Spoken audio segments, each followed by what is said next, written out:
Dios les bendiga, queridos hermanos y queridas hermanas, en esta preciosa hora. Le damos toda la honra y toda la gloria a nuestro Dios, porque solamente Él se la merece. Amén, hermanos. Gloria a Dios. Voy a invitarles, queridos hermanos, que nos pongamos de pie un momentito y que pongamos este tiempo en las manos del Señor y que podamos gozarnos y disfrutar en su presencia al recibir el mensaje de su palabra. Padre, gracias en esta hora, mi Dios, por la oportunidad que siempre y que tú nos estás dando en este día, Señor, de poder compartir tu palabra, Señor, con tu pueblo, Señor, y con todos aquellos que van a poder escucharla, Señor, a través de las plataformas de la iglesia, Señor. Rogamos, Señor, que tu palabra corra y sea glorificada, Señor, y pedimos la dirección, la guianza de tu Espíritu Santo, Señor, para que tú, oh Dios mío, puedas hacer todo aquello por lo cual tú la has enviado, Señor, tu santa y bendita palabra. Pongo mi vida en tus manos y la vida de cada uno de mis hermanos, Señor. Que este tiempo sea un tiempo de refrigerio espiritual, un tiempo donde el pueblo pueda ser exhortado, Señor, desafiado, Señor, y podamos nosotros atender, Señor, al consejo de tu palabra. En el nombre de Jesús. Amén y amén. Gloria a Dios. Gloria a Dios. El domingo pasado, hermanos, estuvimos reflexionando un poco sobre los frutos del Espíritu Santo. Y en el transcurso de la semana les envié una reflexión donde hacía, hermanos, una referencia muy clara a cuál era la diferencia entre los dones del Espíritu y los frutos del Espíritu Santo.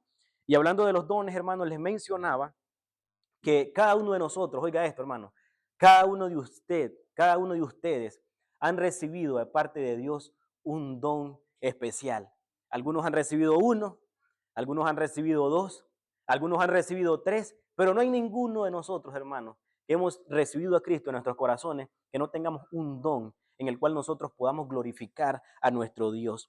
Yo quiero hacer referencia hoy, hermanos, y que me acompañen con su imaginación. Yo sé que ustedes siempre están imaginando cosas, ¿verdad? Así que voy a invitarles, ustedes que son bien imaginativos, bien creativos, así como los niños, ¿verdad? Quiero invitarles que me acompañen conmigo a imaginar un momento. Imagínense que estamos caminando, ¿verdad? Nosotros por un jardín, un parque muy bonito, pero en ese parque donde nosotros andamos caminando hay diferentes árboles, hermano, y esos árboles son árboles frutales. Pero de repente, en el transcurso del camino que nosotros vamos transitando, de repente vemos que hay un árbol que es bien grandote, bien grande, grande, y está lleno de frutos, hermanos, que a la vista son frutos hermosos, jugosos, que se ven muy brillantes, y de repente uno de nosotros se acerca y quiere, extiende la mano y toma ese fruto, hermano, y lo prueba, y se da cuenta, hermano, que ese fruto es un fruto que es bien dulce, refrescante y delicioso, ¿verdad? Pero ahora imagínese, hermano, que ese mismo árbol ha estado allí durante años, hermanos, durante mucho tiempo, dando, hermanos, un fruto constante, sin importar el clima, sin importar la estación, un árbol que continuamente, en todo momento, hermanos, está dando un fruto, ese fruto tan especial, hermanos. Yo quiero hacer referencia con esta pequeña analogía y de preguntarles, hermanos, ¿sabía que así, hermanos, es como Dios quiere que sea su vida y que sea mi vida? Una vida, hermanos, porque vimos en el Salmo 1 que el creyente es comparado junto a un árbol que está junto a las corrientes de la agua, que su hoja no cae y que da su fruto en su tiempo, dice, hermanos. ¿Se acuerdan ustedes? Salmo capítulo 1.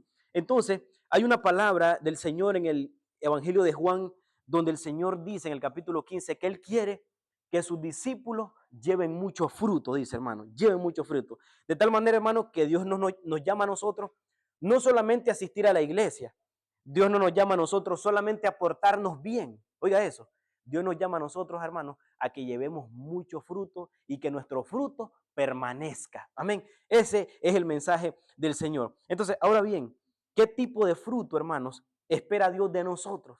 ¿Qué tipo de fruto espera Dios de nosotros? Y como les mencioné el domingo pasado, iba a ser un mensaje un tanto general para que nosotros nos diéramos cuenta sobre los frutos del Espíritu Santo, lo que Dios espera de nosotros y cómo nosotros podemos dar un fruto, ¿se acuerda?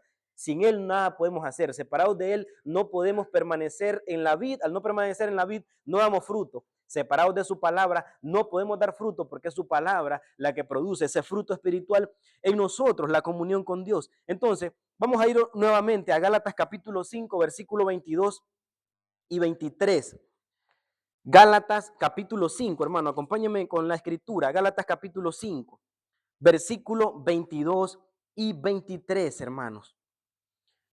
Dice la palabra del Señor, mas el fruto del Espíritu, y se va a mencionar un racimo, hermano, un racimo, de 9 virtudes, hermanos, la cual nosotros vamos a estar reflexionando hoy. Mas el fruto del Espíritu es amor, gozo, paz, paciencia, benignidad, bondad, fe, mansedumbre, templanza. Contra tales cosas no hay ley. Entonces el apóstol Pablo, hermanos, describe el fruto del Espíritu Santo como, oiga, como la evidencia visible, algo que se puede ver. Los hermanos lo pueden ver, la gente lo puede ver. Sí, un fruto espiritual.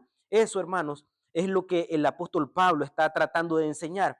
Una evidencia palpable, hermanos, de una vida controlada por el Espíritu de Dios. Una vida que Dios va guiando y va dirigiendo. Y por razones de enseñanza, por razones didácticas, nosotros podemos dividir estas 9 virtudes, hermanos, en 3 racimos o en 3 ramilletes. Uno, el primer grupo, hermanos, que lo forman, oiga, el amor, el gozo y la paz.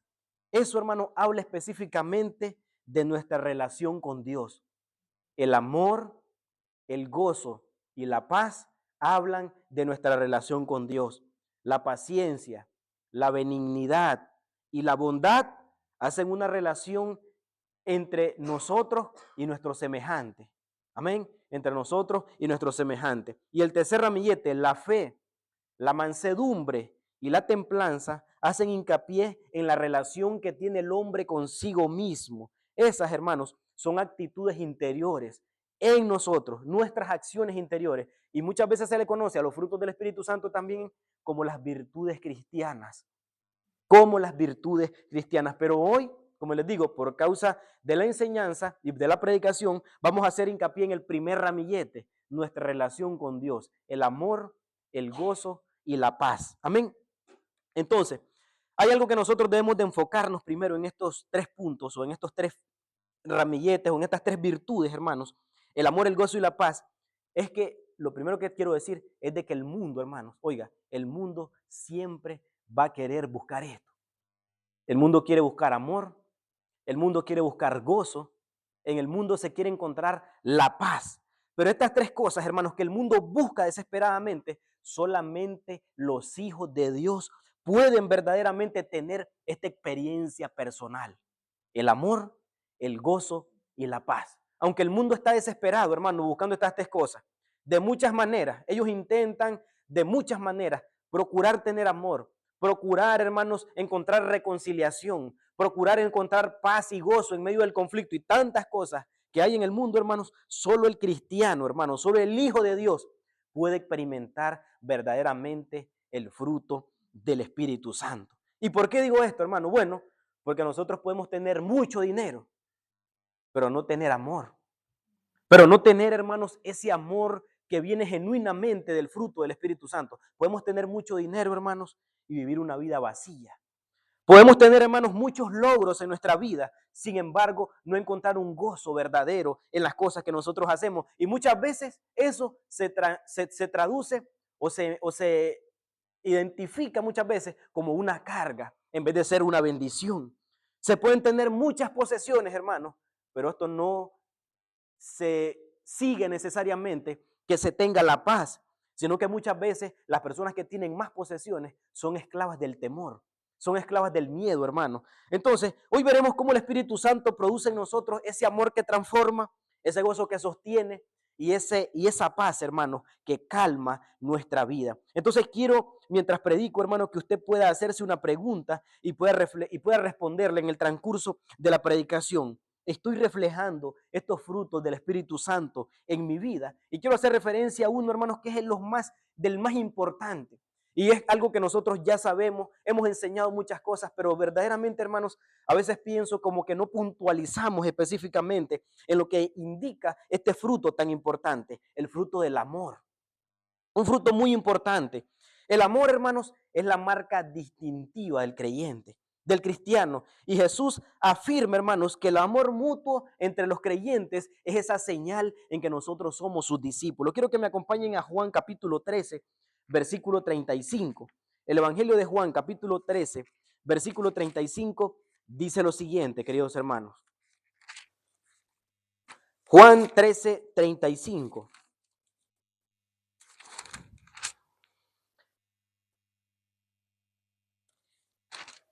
Gloria a Dios. Dice la palabra del Señor, un mandamiento nuevo os doy, que os améis unos a otros como yo he amado, que también os améis unos a otros. En esto conocerán todos que son mis discípulos, si tuvieran amor los unos con los otros. Entonces, la Biblia enseña, hermanos, que el amarnos los unos a los otros, el amar a los hermanos, es la evidencia, hermanos, de haber pasado, oiga esto, hermano, de haber pasado de muerte a vida. ¿Sabía usted eso?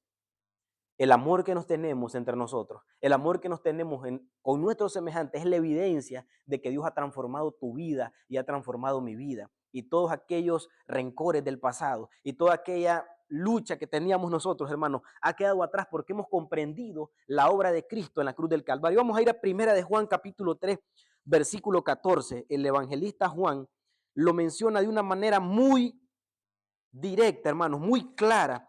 Primera de Juan capítulo 3, versículo 14 dice, y nosotros hemos visto y testificamos que el Padre ha enviado al Hijo. A ver, hermanos, aquí estoy en el capítulo 4, capítulo 3. Capítulo 3, versículo 14. Dice la palabra, nosotros sabemos que hemos pasado de muerte a vida en que amamos a los hermanos. El que no ama a su hermano permanece en muerte, dice la palabra del Señor. Ese texto, hermano, es clarísimo. Yo no sé si es necesario que yo lo pueda explicar, pero la palabra del Señor dice que sabemos que hemos pasado de muerte a vida, o sabemos que Jesucristo ha transformado mi mente, sabemos que Jesucristo ha transformado mi corazón, porque nos amamos los unos a los otros, dice. Eso nosotros sabemos, de tal manera que el que no ama a su hermano, dice la palabra del Señor, que permanece en muerte todavía. Entonces, ahí nosotros podemos ver, hermanos, que incluso el apóstol Pablo nos dice que amar a nuestro prójimo, hermanos, cuando nosotros amamos a nuestro prójimo, hemos cumplido la ley de Cristo, dice, la ley de Dios. Miren lo que dice Romanos capítulo 13, versículo 8, hermanos. Romanos capítulo 13, versículo 8. Mire qué precioso. No debáis a nadie nada, sino el amaros unos a otros, porque el que ama al prójimo ha cumplido la ley, dice el apóstol Pablo. Oiga, hermanos, qué precioso. Mire lo que dice el versículo 10. El amor no hace mal al prójimo, así que el cumplimiento de la ley es el amor, dice el apóstol Pablo. Eso está clarísimo, hermano. Clarísimo en la palabra del Señor. Pero hay algo muy interesante y muy importante para el creyente, hermano, que este fruto o dar evidencia a este fruto no es obra de hombre, es obra del Espíritu Santo en el corazón de cada uno de nosotros. ¿Y qué tal, hermanos, cuando nosotros vemos que sin amor cualquier otro aspecto de la vida cristiana pierde valor, pierde sentido, hermanos? Y el apóstol Pablo enfatiza en Primera de Corintios capítulo 13. ¿Se acuerdan ustedes de ese capítulo, hermanos? Primera de Corintios capítulo 13, la preeminencia del amor. El apóstol Pablo dice, hermanos, que sin amor, las palabras, la fe, el conocimiento, la generosidad, incluso el sacrificio personal no tienen ningún provecho, dice el apóstol Pablo, si las cosas no son hechas en amor. Así que Primera de Corintios 15, hermanos, perdón, Primera de Corintios 13 es considerado, hermanos, como el capítulo más importante sobre el amor y debería estar profundamente grabado, hermano, en el corazón de cada creyente.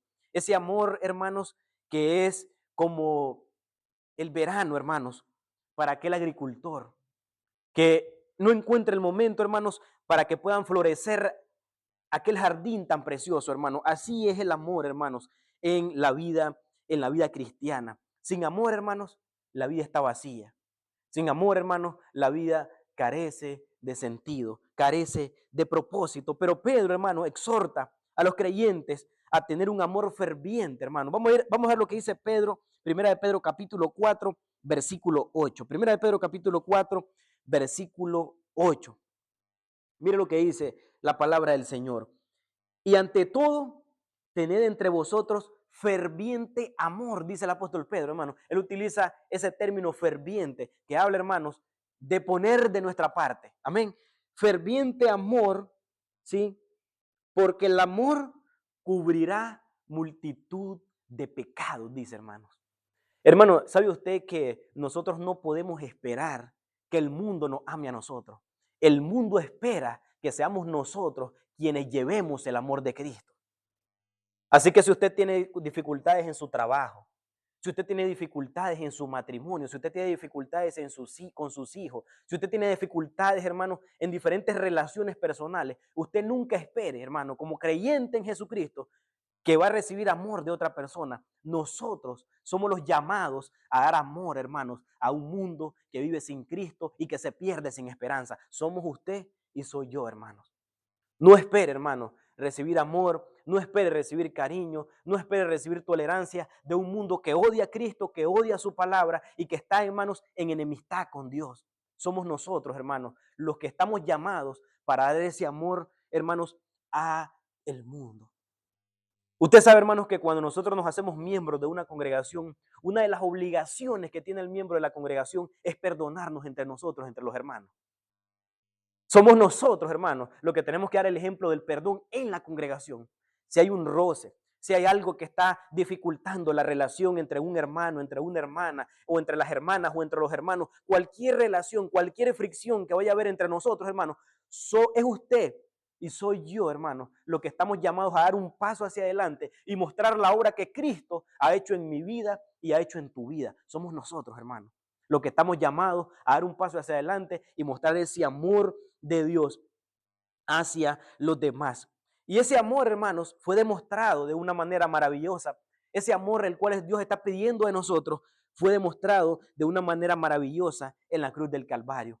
Cuando se habla de este amor en todo el Nuevo Testamento, la mayoría de las veces, hermanos, se utiliza la palabra ágape, que es una palabra griega que aparece repetidamente en el Nuevo Testamento, y esta es la forma más elevada de poder expresar, hermanos, un amor noble, un amor, hermanos, que valora profundamente a aquella otra persona. Ese es el amor ágape y es un fruto sobrenatural del Espíritu Santo, mis hermanos, en la vida de todo aquel que se rinde a hacer la voluntad de Dios.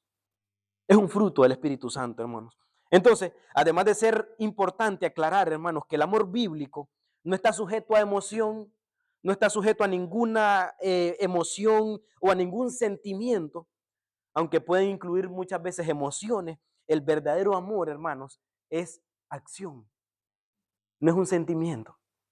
No es, hermanos, una emoción bonita que nosotros tenemos. El amor es acción y lo demostró Cristo en la cruz del Calvario cuando dio su vida por nosotros. Esa es la mayor expresión de amor, ¿sí?, que Dios ha dado a su Hijo para que todo aquel que en Él cree no se pierda, sino que tenga vida eterna. Por eso la palabra dice, porque de tal manera, dice, amó Dios al mundo. Esa manera es la expresión tan maravillosa. De tal manera que en la palabra del Señor nos dice que nosotros debemos amar de dos maneras, de hecho y en verdad, dice, con acción y en verdad. Ustedes lo pueden encontrar eso en 1 de Juan capítulo 3, versículo 18.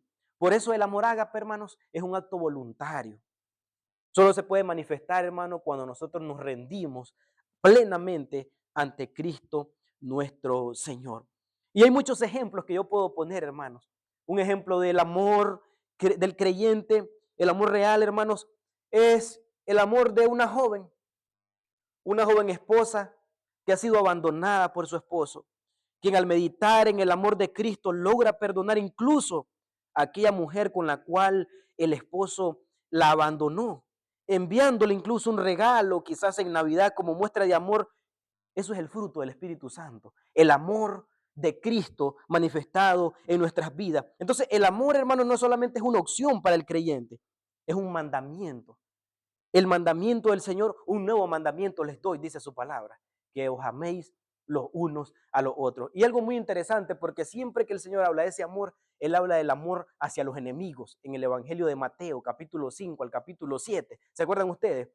Porque dice el Señor, pero de qué, como decimos nosotros comúnmente o coloquialmente, pero qué chiste tiene que nos amemos entre nosotros, ya sabemos que no nos vamos a traicionar entre nosotros. El chiste es que amemos a nuestros enemigos, dice el Señor, que bendigamos, que oremos a aquellos quienes os maldicen. Eso es, hermanos, el evangelio vivido, ¿sí? El evangelio palpable en la vida de una persona que ha nacido de nuevo y que ha conocido a Cristo. Porque si nosotros amamos, dice el Señor, a quienes nos aman, ¿Qué diferencia tenemos con los mundanos? Los mundanos hacen lo mismo. Las personas que no conocen a Cristo dan amor a aquellas personas que le dan amor también a ellos. Pero la diferencia en el cristiano, hermano, es que nosotros amamos a nuestros enemigos. Por eso el Señor, cuando estaba en la cruz del Calvario, dijo: Padre, perdónalos porque no saben lo que hacen. ¿Y saben ustedes qué es lo que le hacían al Señor? Estaban crucificando y quitando la vida, hermanos. Como dice el apóstol Pedro, mataron al autor de la vida. Eso es lo que estaban haciendo, hermano.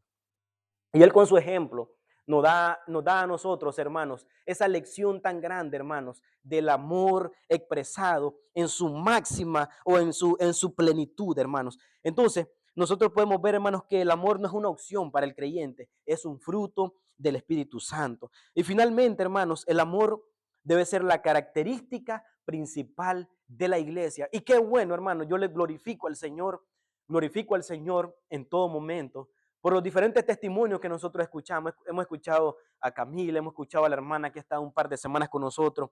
Y qué bueno que la hermana dice que ella puede experimentar ese amor del Señor en la comunidad, en los hermanos. Hay un doctor, hermanos, en teología que se llama Chaywood Wirth. Ese hermano dice, hermanos, que muchas veces nosotros hablamos de iglesias grandes y de iglesias pequeñas, ¿verdad? Muchas veces nosotros hablamos de iglesias fuertes y de iglesias débiles. Muchas veces nosotros hablamos de iglesias cálidas y de iglesias frías. Pero este hermano dice que muchas veces todas estas expresiones que nosotros hacemos o cómo nosotros vemos muchas veces las congregaciones es una mala reflexión verdaderamente de lo que deberíamos nosotros reflexionar de las iglesias. Él dice, hermanos, que solo hay dos tipos de iglesias, dice. Una, las iglesias que aman y las iglesias que no aman, dice él.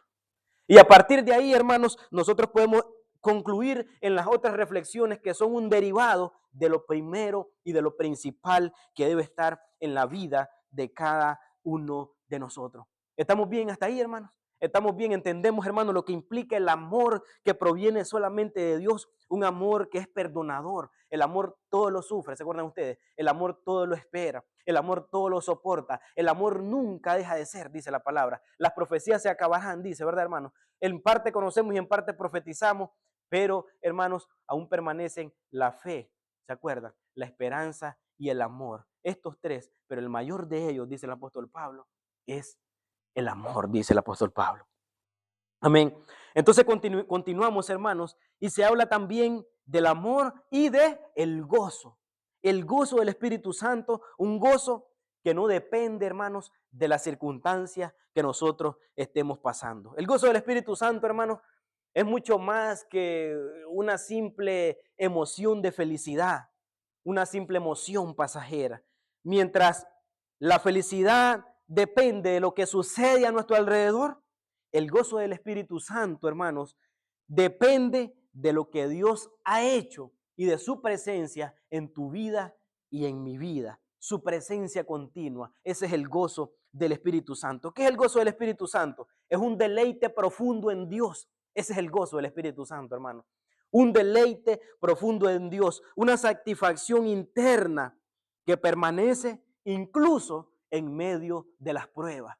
Por eso muchas veces la gente no puede comprender cómo el creyente no niega la fe, sino que sigue amando y adorando y cantando y alabando y glorificando al Señor Jesucristo cuando hay enfermedades, cuando hay pruebas, cuando hay tribulaciones, cuando nos dicen que nos quedamos sin trabajo, cuando nos dan un diagnóstico que no es favorable para nuestra salud. En medio de todo eso, en medio de la zozobra, de la tribulación, en medio de la situación tan difícil que nosotros nos encontramos, seguimos glorificando al Señor, agradecemos en la situación en la que estamos pasando. Eso, hermanos, es el gozo del Señor. Un gozo, hermanos, que va más allá de las circunstancias adversas que nosotros estemos pasando. ¿Por qué? Porque es un gozo que está basado en tres aspectos importantes: en la salvación que el Señor nos ha regalado, en el perdón de nuestros pecados y en la fidelidad de Dios. Solo por esas tres cosas, hermanos, nosotros debemos gozarnos en la presencia de nuestro Señor. Y yo puedo dar algunos ejemplos prácticos, hermanos, del gozo del Espíritu Santo en la vida cotidiana de cada uno de nosotros. El gozo en la adversidad. Un creyente que enfrenta una enfermedad muy grave, quizá como el cáncer, que puede experimentar, hermanos, un dolor físico terrible, hermanos, pero al mismo tiempo, aunque su cuerpo está siendo maltratado, hermanos, al mismo tiempo ese creyente tiene el gozo del Señor. Al mismo tiempo ese creyente sabe, hermanos, que su vida está en las manos de Dios y que hay un propósito eterno detrás de ese sufrimiento pasajero que le está pasando. Una persona que ha conocido a Cristo, hermano. Una persona que ha sido sellada con el Espíritu Santo. Una persona que ha sido bautizada con el Espíritu Santo y que a través del sufrimiento ella puede dar frutos de la obra de Cristo en su vida, hermano. Y yo he comentado algunos testimonios, hermanos, de mis abuelos. Yo he visto partir a mis abuelos, hermanos, a la presencia del Señor con enfermedades terminales, con cáncer, salud, con derrames cerebrales, hermanos. Yo los he visto, hermanos, en las condiciones, hermanos, deplorables que muchas veces se encuentra el ser humano postrado en una cama. Y aún en medio de esas adversidades, ellos escuchando un himno, escuchando una alabanza, a través de la oración, con las pocas fuerzas que se encuentran, levantan sus manos y dicen que están en victoria en la condición en la que ellos se encuentran. ¿Saben qué es eso, hermano? El gozo del Señor, que está puesto en la obra de Cristo, en la cruz del Calvario, en la salvación, en el perdón, hermanos, y en la fidelidad de Dios a sus promesas. Eso es glorioso. Sí. Muchos de ellos han dicho, hermanos, no sé qué le pasa a mi cuerpo, pero mi alma está segura en Cristo. Sí, tengo un gozo que ni siquiera la enfermedad me lo puede quitar. Ese es el gozo del Señor, hermanos. Ese es el gozo de nuestro Dios. Un gozo, hermanos, que va más allá de las pérdidas materiales, hermanos.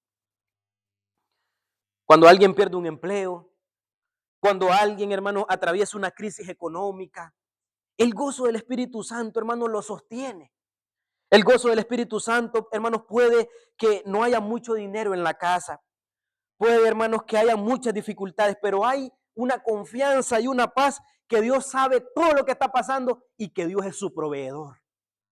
Y eso, hermanos, lo hace descansar en las promesas del Dios verdadero, en las promesas del Dios eterno. Hoy nosotros vemos, hermanos, en las noticias cuánta persecución hay para los hermanos y para los compatriotas nuestros, ¿verdad? Que no tienen una condición legal, ¿verdad? En este país. Hay una crisis política muy terrible, hermanos.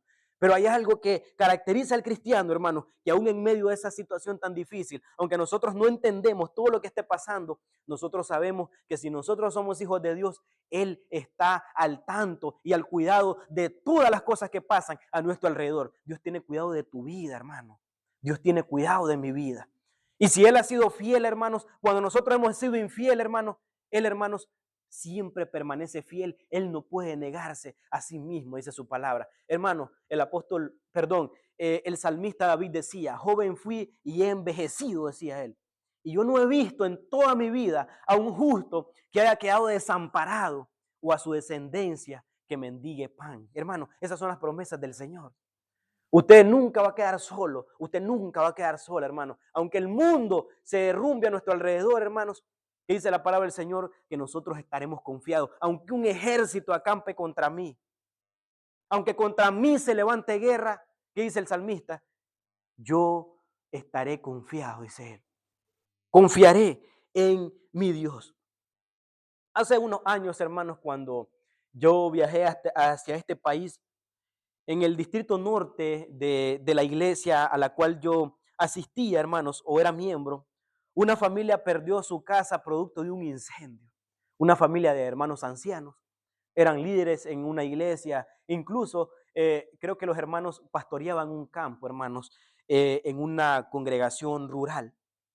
Hermanos, ellos fueron entrevistados en los diferentes canales de televisión de la ciudad, creo que era la ciudad de Ocotal, una ciudad del norte de nuestro país. Y los hermanos decían, lo perdimos todo, decían ellos. Perdimos nuestros ahorros, perdimos todas las posesiones materiales, pero él decía algo, pero no perdimos lo más importante, decía ellos. No perdimos la vida, no perdimos la fe, no perdimos la familia, decían ellos, hermanos, de tal manera que el gozo de Dios estaba ahí en la vida de esos hermanos. Y ellos decían, hermanos, en sus testimonios, el Señor nos ayudará a comenzar de nuevo, decían ellos. Hermanos, ese es el gozo del Señor. Que aún en medio de las circunstancias tan difíciles que el hombre puede estar pasando, hermanos, nosotros sabemos que estamos en las manos del Señor. La iglesia recogió ofrendas en todo el distrito para poder ayudar a los hermanos en sus necesidades más básicas, ¿verdad? Y ahí también se muestra, hermano, lo que hablamos al principio, el amor entre los hermanos. Y quiero mencionar un ejemplo más, hermanos, que da un gozo increíble, hermanos, que es el gozo de servir a los demás. Usted sabe, hermano, que cuando nosotros obramos en la gracia del Señor con buenas obras, donde nosotros ayudamos y ministramos, hermanos, esa satisfacción, ese gozo, hermano, es algo que no se puede comparar. Yo le puedo dar un regalo a usted, hermanos. Yo le puedo dar un presente a usted. Y eso lo va a llenar de mucha satisfacción. Pero el sentimiento, hermanos, la experiencia que da de saber que nosotros podemos ayudar a alguien cuando no vamos a recibir nada a cambio de aquella persona a la cual nosotros hemos estado ayudando, hermanos, ese gozo y esa satisfacción es única, hermanos, en nuestras vidas. Sí, nosotros podemos encontrar, hermanos, que el gozo también es una experiencia, hermanos, cuando nosotros servimos a los demás. No es un gozo egoísta, sino, hermanos, un gozo que al ver a los otros ser bendecidos, nosotros nos sentimos también agradecidos. Quizás podemos poner el ejemplo de un creyente que en algún momento, en lugar de gastar su tiempo en algún pasatiempo, en entretenimiento, decide ayudar a los necesitados y siente un gozo incomparable, hermanos, al ver la sonrisa de los necesitados o palabras de agradecimiento cuando reciben una porción de comida o reciben una ropa. Hermanos, sabiendo que lo que están haciendo es algo que tiene peso en la eternidad. ¿Sí? Y nosotros encontramos algunos fundamentos bíblicos, hermanos, para ver la experiencia del gozo en medio de las circunstancias. ¿Se acuerdan de Pablo y de Silas? Que estaban encarcelados, los metieron en el calabozo de más adentro y estaban, hermanos, apresados en el cepo, dice la palabra del Señor. Y a medianoche, mientras todos estaban ahí, hermanos, en una condición muy deplorable, porque no crea que las condiciones humanas de las cárceles de aquel tiempo, del siglo I, eran, hermanos, como las cárceles de ahora, hermanos. Eran mazmorras totalmente desagradables, hermanos. Y ellos se encontraban en el calabozo de más adentro, de más al fondo, hermanos. Y ahí la palabra del Señor dice que aunque ellos estaban condenados, aunque ellos estaban heridos, ellos estaban cantando himnos al Señor y los presos los oían, hermano. Ese es el gozo del Señor en medio de las circunstancias. Una vida que ha comprendido que su vida está en las manos de Dios, pase lo que pase. Pase lo que pase. ¿Se acuerdan la declaración de Habacuc en el capítulo 3, versículo 17 y 18? Aunque la higuera no florezca, ¿se acuerdan ustedes? Aunque no hayan frutos en la vid, aunque no hayan vacas en el corral, en la majada, con todo yo me alegraré en el Dios de mi salvación y lo glorificaré, decía Habacuc.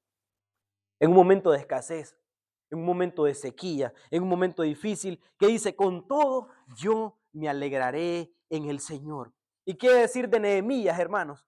El capítulo 8, versículo 10 dice, el gozo del Señor es nuestra fortaleza, dice, hermano.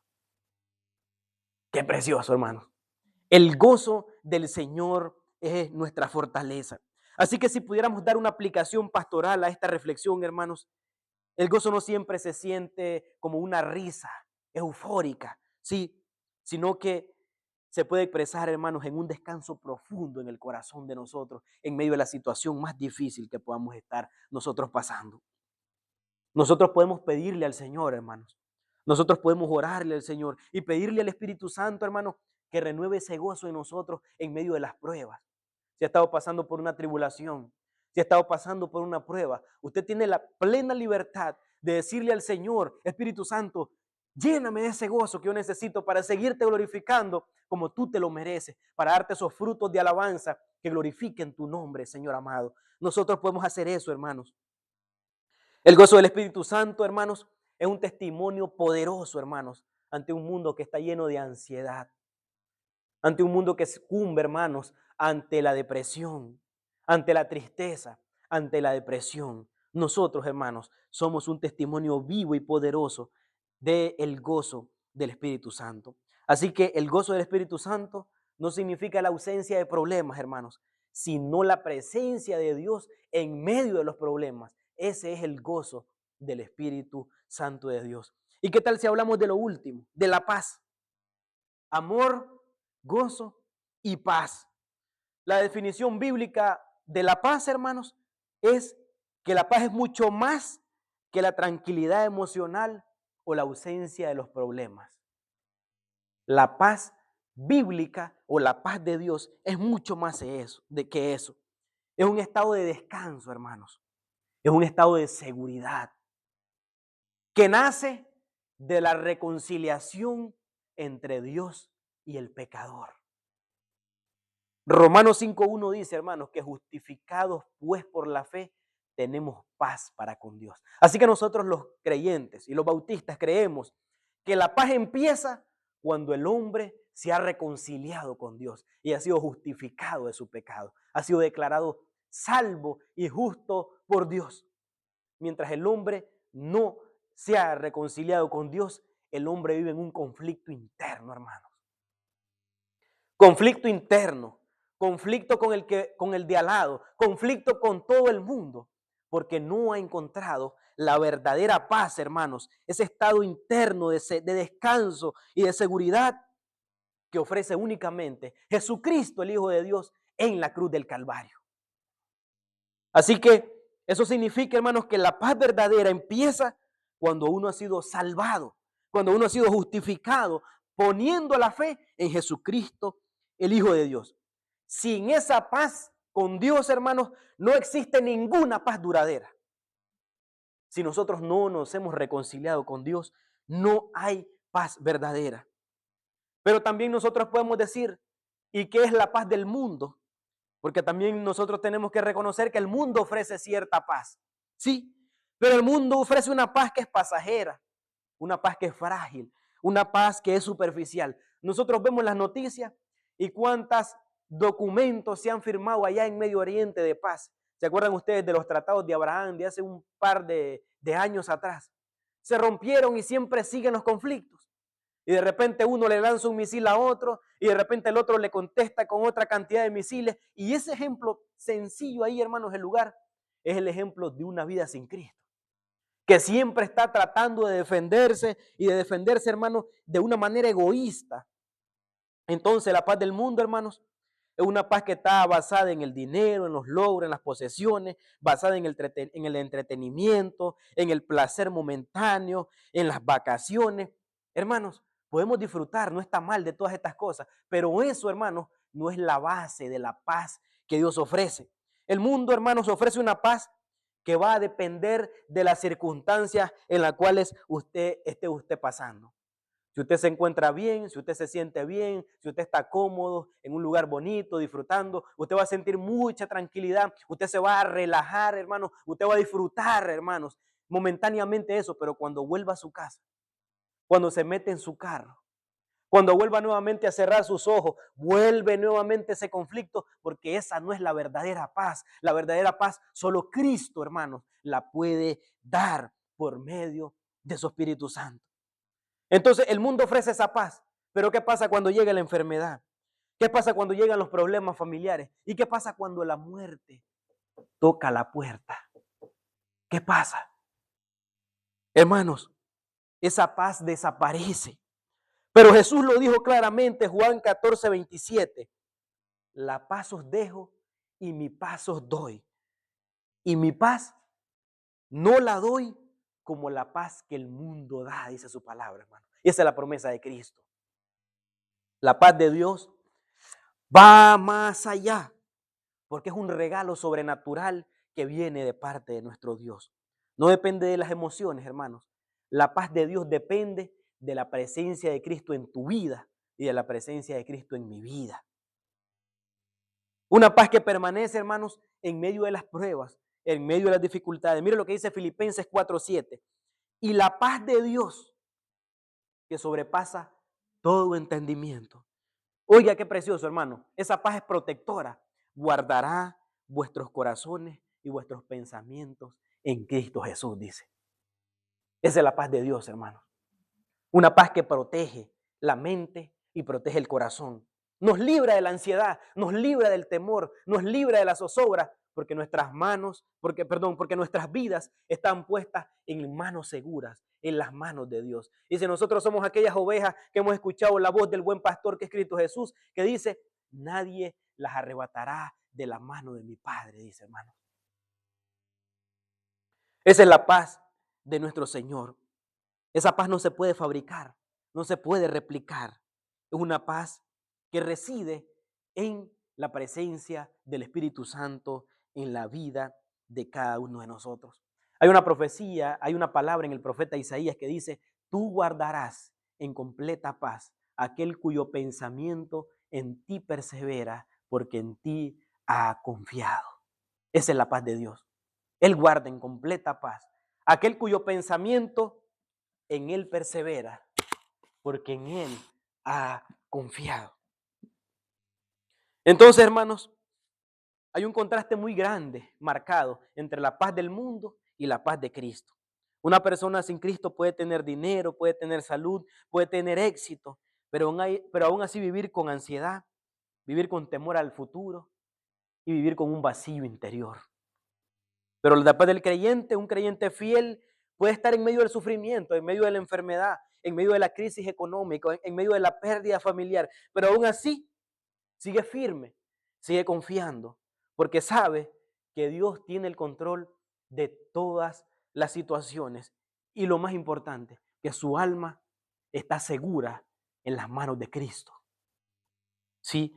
Entonces, luego la paz, hermanos, en nosotros crece como fruto del Espíritu Santo. Crece en un creyente que se ha arrepentido, que vive para Dios, que medita en su palabra y que depende, hermanos, de Dios en oración. Cuando nosotros vamos al Señor en oración, descansamos en Él, hermanos. Descansamos en sus promesas. De tal manera que nosotros como bautistas creemos, hermanos, que la paz del hombre comienza en la cruz del Calvario. Ahí comienza la paz del hombre, hermanos. Al hacer reconciliación entre Dios y el hombre mediante el sacrificio de Jesucristo nuestro Señor. No puede haber paz en el corazón y en la mente del creyente o de la persona si no hay arrepentimiento y no se ejerce la fe en el Evangelio. Hermanos, no hay paz. Sí, si tú no has sentido la paz, es muy sencillo. Lo primero que tú tienes que hacer es reconciliarte con Dios para poder tener esa paz. Orar diariamente pidiendo al Señor que la paz del Señor gobierne nuestras mentes y gobierne nuestros corazones. No busquemos la paz de Dios en cosas pasajeras. Busquemos la presencia de Dios, que en su presencia está la verdadera paz. En su presencia hay plenitud de gozo, dice el profeta, hermanos. Entonces, ¿qué otra cosa podemos hacer? Compartir esa paz de Dios, hermanos, y ser un pacificador. ¿Se acuerdan ustedes? Bienaventurados los pacificadores. Hermanos, nosotros somos agentes de paz. Nosotros no estamos llamados a ser gente agitadora, hermanos. No, somos agentes de paz. Llevamos el ministerio de la reconciliación entre Dios y los hombres. Por eso predicamos el evangelio, hermanos. Entonces, hermanos, la paz verdadera no es la calma a nuestro alrededor, sino la calma interior que procede de Dios cuando sabemos, hermanos, que estamos en sus manos. Esa es la paz de Dios. Y por eso les mencionaba al principio, en la introducción, hermanos, que estas 9 virtudes, hermanos, que nosotros vemos, el amor, el gozo y la paz, todas estas dependen de nuestra relación con Dios. Y el próximo domingo estaremos viendo, hermanos, ¿sí? Amor, gozo, paz, paciencia, benignidad, bondad, que tienen que ver con nuestro prójimo. Amén. Padre, te damos gracias en esta hora por tu palabra, Señor, que alumbra, que ilumina nuestros corazones, Señor. Gracias por tu palabra que vive y permanece para siempre, Señor. Tu palabra que es viva y eficaz. Dice el escritor a los hebreos que tu palabra es más cortante que toda espada de dos filos, Señor, y penetra hasta partir el alma y el espíritu. Oh, Señor, divide las coyunturas y los tuétanos, Señor, discierne las intenciones, los pensamientos y las intenciones del corazón, Señor. Padre, gracias, Señor, porque tu palabra, oh Dios mío, tiene ese poder en sí misma para dar vida, Señor, para limpiar, para santificar, Señor. Acudimos a tu palabra en acción de gracias y con reverencia, Señor. Gracias, Señor, porque podemos reflexionar hoy en el amor, en el gozo, y en la paz que provienen solamente de ti, en la obra del Espíritu Santo, en la vida de cada uno de nosotros. Y esto, Señor, es la vida de Jesús. Los frutos del Espíritu Santo es la vida de Cristo, Señor. Oh Padre Santo, a la cual tú nos has llamado a vivir. Como dice el apóstol Juan, el que dice que conoce al Señor, que ama al Señor, debe andar como Él anduvo. Esa es tu palabra, Señor. Gracias, Señor. En esta hora oramos, Señor, por las diferentes peticiones que hemos recibido, Señor, en el transcurso de esta semana, Señor. Las ponemos hoy delante de tu altar. Oramos por aquellos y aquellas, Señor, que han perdido su trabajo en estos días, Señor, y que están suplicando y pidiendo, Señor, que tú puedas proveer, Señor, una fuente de empleo, Señor, para llevar el sustento al hogar, Señor. Quiero poner en esta tarde, Señor, delante de tu altar, la petición de mi hermana Mildred, Señor, y todos los parientes, Señor, y todos los familiares, Señor, que están sin empleo en este tiempo, Señor. En California, que están pasando situaciones difíciles, Señor. Oramos por esta petición y las ponemos delante de tu altar. Oramos por nuestros hermanos que van viajando, Señor, hacia sus diferentes trabajos, Señor, como nuestro hermano Nelson hoy, Señor, que va viajando hacia el norte, Señor, hacia Canadá en este día, Señor. Guárdalo, Señor, ahí en su viaje, Señor. Protégelo, Padre Santo. Señor, oramos por Michelle, Señor, esta joven, Señor, que ha sufrido un ataque cardíaco, Señor, en este día, Padre Santo. Una vez más, le ponemos delante de tu presencia, le ponemos delante de tu altar, Señor, para que seas tú, mi Dios.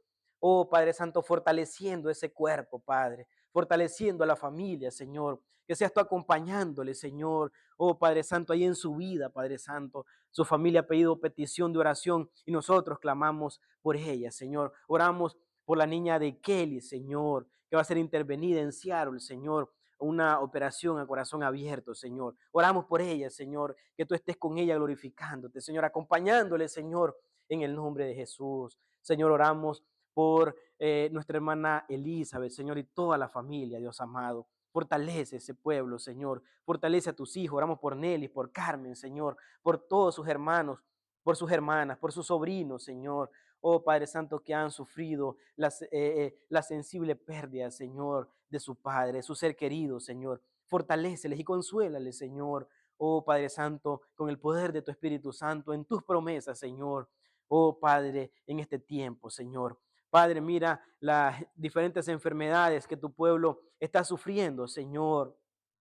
Pon tu mano de gracia, tu mano de poder en las enfermedades, Señor, en los cuerpos, Señor, Padre Santo. Mira, Señor, si ha habido temor en medio de tu pueblo, Señor, por las circunstancias que están pasando en el país. Si ha habido zozobra, ansiedad, Señor, aquello que nos preocupa, Señor, aquello que incluso nos quita el sueño, Señor, y no podemos vivir, Señor, tranquilamente. Hoy, Señor, venimos delante de tu presencia para pedirte ese amor, ese gozo y esa paz que proceden solamente de ti, Señor. Y queremos, Señor, acercarnos cada día más a ti para poder estar completamente convencidos y seguros, Señor, oh Padre Santo, de que tú escuchas nuestro clamor, de que tú estás con nosotros, Señor. Y perdona nuestra incredulidad, Señor, cuando olvidamos, Señor, que tú estás ahí, pendiente de todas las cosas, que tú tienes el control, Señor, porque siempre has estado ahí, Señor.